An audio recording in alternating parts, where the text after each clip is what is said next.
these festivals have been going on in America at least since the early 1700s. They sort of spread over into this region as part of county fairs and other kind of social events. It was sort of, you'd have the prettiest girl contest, the pie auction, all of these sort of rural events, and then there would always be the Fiddler's contest as a sort of sidebar to the fair. And that was mainly a regional thing in these small rural communities of figuring out who was the best fiddler in the county. Just bring yourself, you're allowed, that's good enough for this blue Kentucky. We do in the barn. We've made hats. We shuck corn. We had places to pretend to milk cows. We want to promote that feeling of our history and heritage, and not have balloons and face painting, and that's nothing wrong with that, and that's fine for a lot of festivals. But that's not what we're interested in.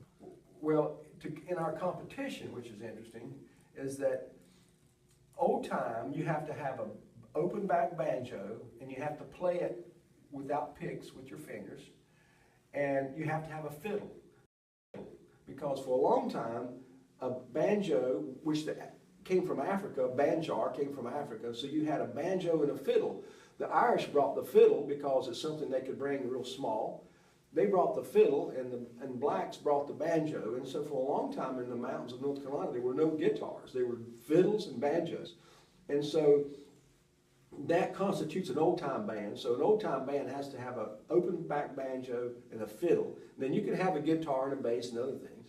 But a bluegrass band usually has a banjo with the picks and guitar. They play everything real fast. It's a lot of little subtle differences. Old-time, a lot of them are old-time hymns.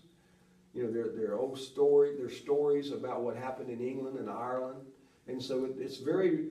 And the other thing I think is fascinating with old-time players, they want to know the history of that song.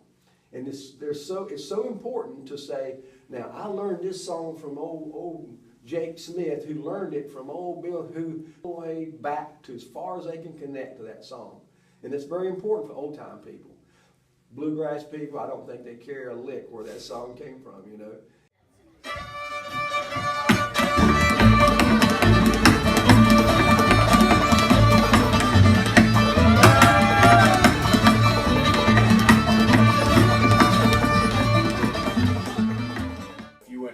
campus in the late 50s and the early 60s, there'd be lots of kids sitting around learning to play acoustic guitar, and there was a resurgence of that stuff in that time period. And there was a couple sides of it. There were like the Kingston Trio, who were taking something like the ballad Tom Dooley, Laura Foster's gravesite, right there on Happy Valley. So you have a band like the Kingston Trio who's making sort of pop songs out of folk music. They heard the song Tom Dooley and they did "Hang Down Your Head, Tom Dooley, hang down your head and cry. Hang down your head, Tom Dooley, hang down your head and cry. Hang down. One of our mission statements was that we want to continue to be good stewards of the community. We don't want a Merle Fest. We don't want thousands of people there. We don't want drunks driving on the road, and we don't want that to happen. As far as growing, we don't see ourselves growing very much.